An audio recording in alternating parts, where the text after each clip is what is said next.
So guys, we had a pretty big update yesterday despite not a lot of new content.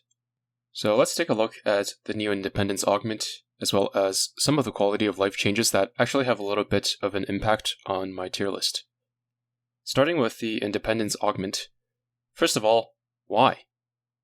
Not in a bad way, but I don't understand why they picked her of all ships since she definitely didn't need it in my opinion. It's no secret that I rate her very highly, and she was already one of the best carriers in the game, regardless of rarity, without a unique augment. Being a unique augment, it naturally provides slightly higher stats in total than a generic augment, as well as providing some extra reload, which cannot be found in generic carrier augments. However, while reload is the best stat to have on a typical gold carrier, with around 100 to 140 base reload, Independence herself already has more than enough reload to start with, and the diminishing returns are huge, so it's not going to be nearly as impactful for her as it is for Shokaku for instance, despite being the same stat. Next, she gains a couple of defensive team buffs for Eagle Union ships. Vanguard ships like Laffy 2, Guam, and Eldritch aren't going to be complaining about some extra anti-air and evasion, making them even better at their jobs. The main fleet damage reduction will only be relevant for herself and Essex, if you do even choose to use them together. She also gains a special airstrike barrage every 20 seconds, which sends out 24 AG rockets. Relatively speaking, the base damage on this barrage is quite high for being a targeted rocket barrage. However, her aviation stat is quite low, so she's not going to be pushing as much damage as you might expect when you just compare the barrage to another carriers by the base numbers. Since this barrage is fixed at every 20 seconds, and there's pretty much no world where Independence with her reload stat and reload buffs on top would have such a long cooldown on her airstrike, the barrage will always be desynced from her airstrikes. This is not an issue in campaign where she's typically used, but it doesn't make her much better against a solo boss where more often than not you want to unload all of your damage in a short time window. Now, since I already had her in S tier, with a unique augment, does she get bumped up even further? Well, not really, no. While the augment in a vacuum is solid, providing no wasted stats or skills, it doesn't shift her ranking on the tier list for me, because she's not directly competing with anyone here anyway. All of the rainbow carriers are on this tier because of their damage output, while Independence is here because of her anti-air, universal carrier buffs, including across fleets, and absurdly high reload that helps to clean up stragglers in campaign between your other ships' long cooldowns. While her anti-air is on an even higher level with the augment, and she now provides even more defensive support than just anti-air, I simply care more for a big damage number dopamine maxing than campaign performance. If this were a campaign-specific tier list though, I would probably put her in first place. Now, since we got a unique augment for Independence, my schizo brain is telling me two things. First, how strong a ship is doesn't really dictate whether or not they'll receive an augment.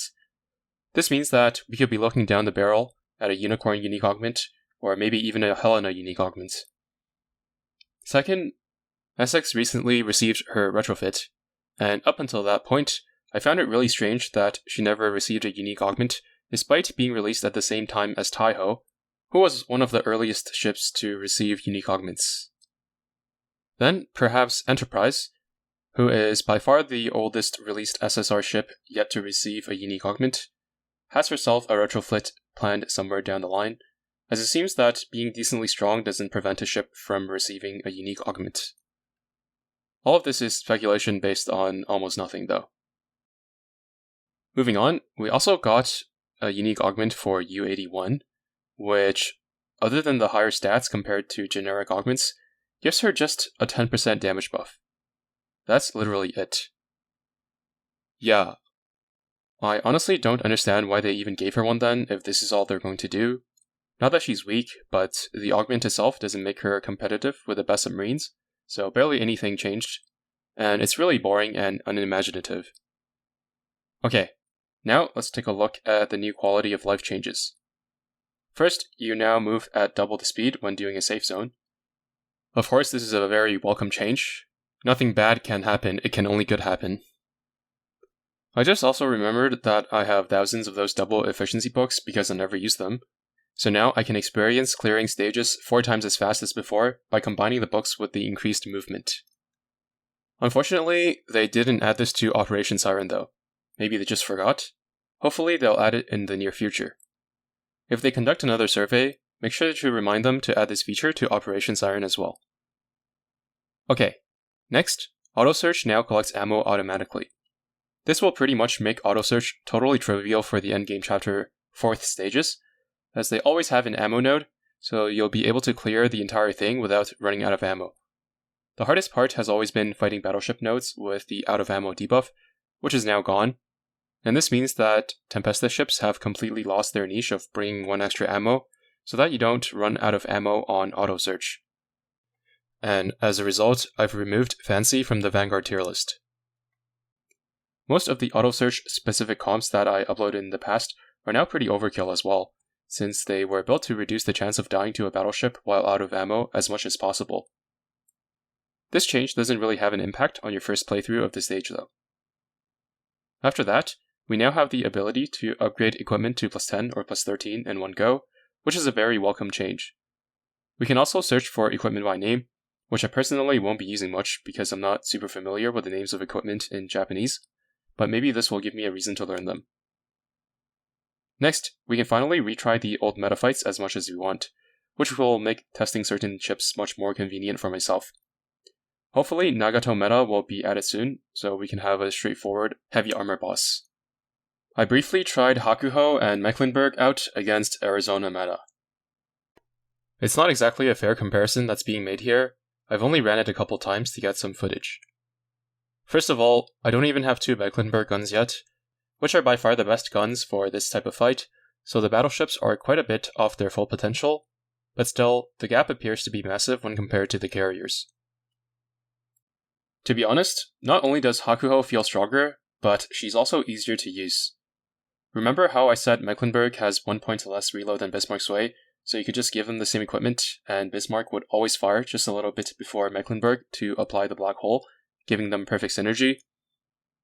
Well, actually, I forgot to account for the game's processing time when Bismarck fires, which takes about 0.1 to 0.2 seconds, and since she only has 1 main gun capacity, her cooldown gets pushed back by that amount, which is longer than the difference that 1 reload makes, so she actually ends up falling behind Mecklenburg from the 2nd salvo onward.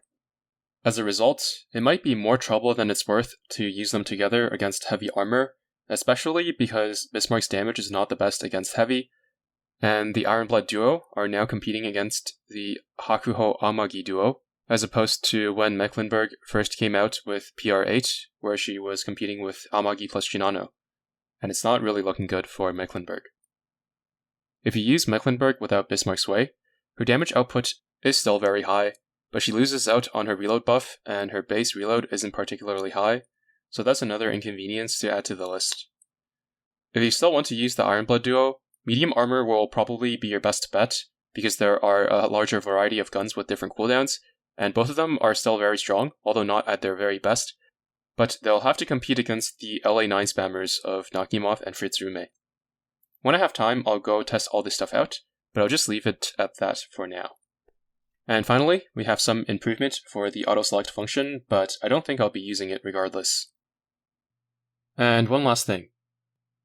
They did an early reset on the island builder and massively increased production of crops and overall capacity. The reset did not touch level, character, technology, or store progress, so you can start making money and progress again quite quickly. In general, you now have to check in on the game mode much less frequently now compared to before. While I'm still playing the game mode and appreciate the improvements, I don't think the changes that were implemented will be enough to bring in a lot more players who weren't interested in the first place, or bring back players who already decided to abandon the mode.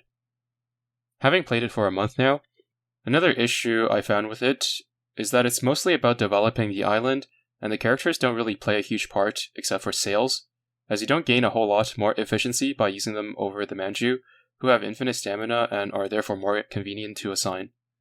I guess that's why they put characters behind the gacha the way they did, because they don't actually have much of an impact on the gameplay if they don't have a high management stat. I would like for it to go a more character-focused direction, as that's what I really care about.